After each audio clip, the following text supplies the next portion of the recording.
And what I have said and written about Buhari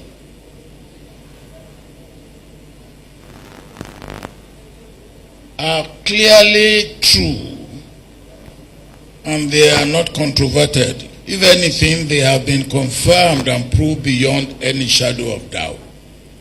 Don't cover up with sanctimonious veneer of bogus integrity.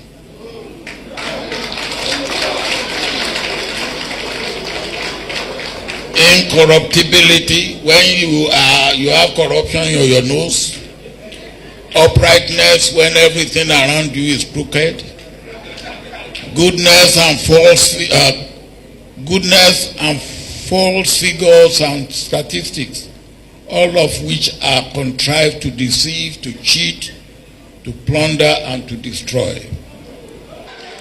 We were told that only those who voted for them will enjoy their patronage. How can you say that? That is the beginning of division. That is the beginning of neglect. Let me now say this. One of the most ridiculous claims I've had on these issues is that I did not give Atiku chance to preside over the Federal Executive Council because I did not trust him. That's not true.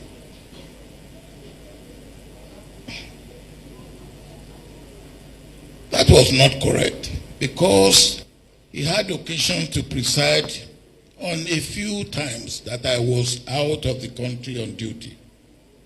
On those occasions, he was in charge of the Federal Executive Council meetings. And no Nigerian chief executive had devolved to his deputy as much as I did to Atiku. I did not need to designate him acting president, because the Constitution is clear. Once the president is not available, the vice president automatically acts with full powers, and he consults when and if he considers it necessary. But since I was not absent from home for 104 days,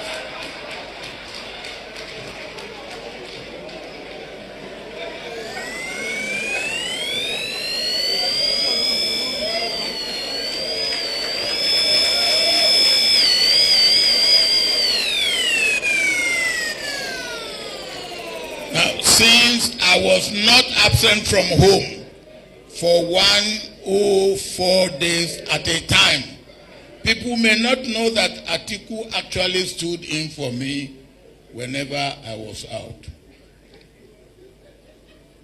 Mr. Chairman, my dear senior brother, distinguished ladies and gentlemen, you have a man who has what it takes in experience, in exposure,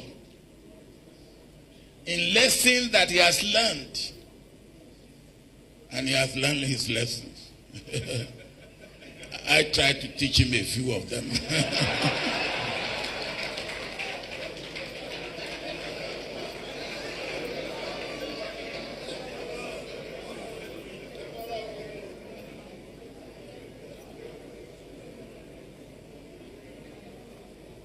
You have a man